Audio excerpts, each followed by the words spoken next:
Islamic ভ্রাতৃত্ব নিয়ে যখন আলোচনা চলছে ঠিক এই মুহূর্তে চলছে পাকিস্তান এবং ইন্ডিয়া বা ভারতের মধ্যে যুদ্ধ।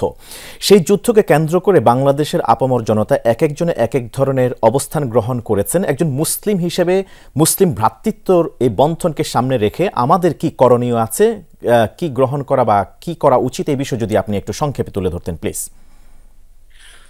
ধন্যবাদ আপনাকে। প্রথম কথা হলো যে একজন মুসলিম সাধারণ অবস্থাতে তিনি যুদ্ধ চাইবেন না, তিনি শান্তি কামনা করবেন। বিশেষ করে তিনি নিজে যেখানে অবস্থান করছেন সেই জায়গায় যেন শান্তিপূর্ণ থাকে, সেখানে যেন কোনো যুদ্ধ লড়াই এর মুখোমুখি হতে না হয়, এই প্রত্যাশা থাকবে।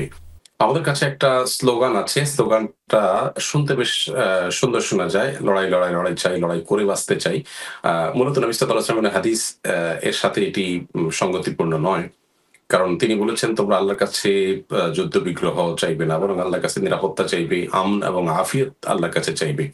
অতএব একজন মুসলিম স্বাভাবিক অবস্থাতে এই কামনা তার নিজের জন্য করবেন। তবে যদি কখনো এরকম পরিস্থিতি হয় যেখানে তার জীবন বাজি রাখতে হয়, তাহলে মুসলিম কার্পণ্য করবেন এবং সেই চেতনা নিজের মধ্যে জাগরুক রাখার চেষ্টা আগে থেকে করবেন।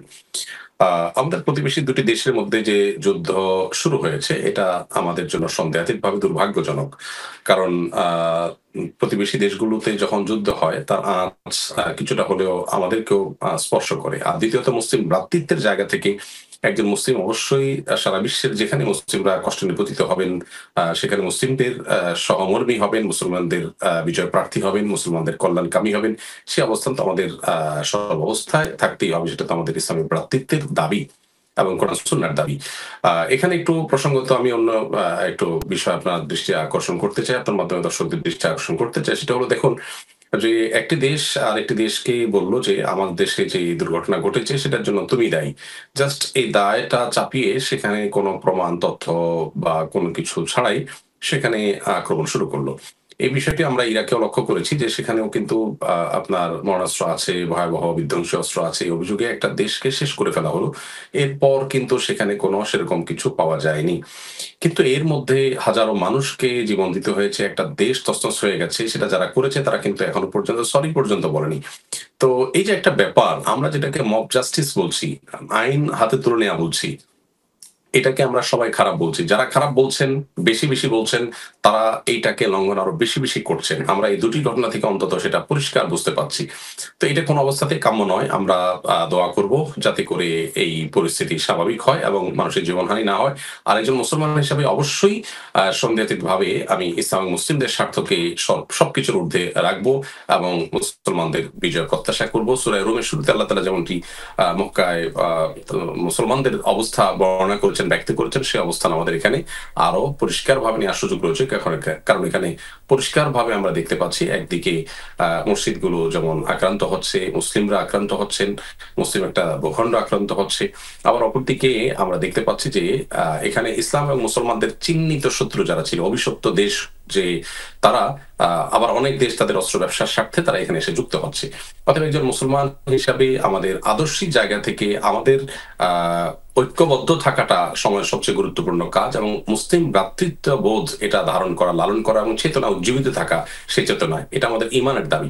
দেখুন আজকাল আমাদেরকে একটা মুখরোচক স্লোগান ধরিয়ে দেওয়া হয়েছে, সেটি হলো যে আমরা ধর্মের গণ্ডির ঊর্ধ্বে উঠে মানুষ হওয়ার জন্য বলা হচ্ছে, মানুষ হিসাবে দেখতে বলা হচ্ছে। এটা দেখতে ভালো দেখা যায়, শুনতে ভালো শোনা যায়।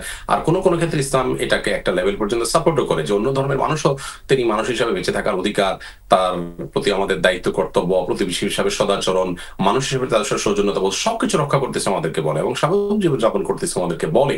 কিন্তু আদর্শের যে একটা ব্যাপার, সে আদর্শের ব্যাপারটাতে আপনি যদি খুব বেশি উদার হন, তাহলে সেক্ষেত্রে আপনি আসলে আপনার ধর্ম এবং আদর্শ উদাসীন হবেন। আপনি উদার হয়ে মূলত আপনি কিছু অর্জন করতে পারবেন না। এই জিনিসটা আমাদের কাছে একেবারে পরিষ্কার থাকা দরকার। তাহলে সেক্ষেত্রে আমাদের অনেক প্রশ্নের উত্তর হয়ে যাবে। দেখুন মানুষ হয়ে আমরা থাকবো, মানুষ হিসাবে বিবেচনা করবো সন্দেহাতীত ভাবে, কিন্তু আল্লাহর জন্য ভালোবাসা এবং আল্লাহর জন্য বৈরিতার যে জায়গাটা, সেই জায়গাটার কারণে মানুষে আমি সব মানুষকে সবভাবে আমি আমার মধ্যে ধারণ করবো না। নিশ্চয়ই আমার পরিবার তারাও মানুষ, আর পরিবারের বাইরের লোকেরা মানুষ, কিন্তু আমার সবার প্রতি আমার ভালোবাসা, আমার বৈরিতা সমান থাকবে না, আমার ভালোবাসা, আমার স্নেহ, মমতা এগুলো সমান থাকবে না। তো এই বিষয়টা আমাদের মাথায় রেখে তারপর আমাদের আদর্শ ঠিক করতে হবে এবং আমাদের করণীয় ঠিক করতে হবে। আমরা দোয়া করি আল্লাহ তাআলা আমাদের প্রিয় ভূমিকে নিরাপদে রাখুন, আমাদের সারা বিশ্বের মানুষকে নিরাপদে রাখুন এবং যুদ্ধ বিগ্রহ থেকে আল্লাহ আমাদের হেফাজতে রাখুন, এবং গোটা বিশ্বে আক্রান্ত মাজলুম সকল মানুষদেরকে আল্লাহ তাআলা মুক্তি নসিব করুন। যারা জুলুম করছে তাদের জুলুমকে আল্লাহ তাআলা বন্ধ করে দিন, তাদের জুলুমকে আল্লাহ থামিয়ে দিন এবং মাজলুমদেরকে জুলুম থামাবার শক্তি দান করুন। সেই দোয়া রব্বে কারীমের কাছে আমরা ব্যক্ত করব। ডান দিক থেকে শুরু করছি। জনাব সোহরাব হাসান, যুগ্ম সম্পাদক দৈনিক প্রথম আলো, আপনাকে আলোচনায় স্বাগত জানাচ্ছি। রয়েছেন জনাব অ্যাডভোকেট হুমায়রা নূর, যুগ্ম সদস্য সচিব, জাতীয় নাগরিক পার্টি, আপনাকে আলোচনায় স্বাগত জানাচ্ছি। এবং আমরা আশা করছি কিছুক্ষণের মধ্যে আমাদের সাথে আরও একজন অতিথি এসে যোগ দেবেন।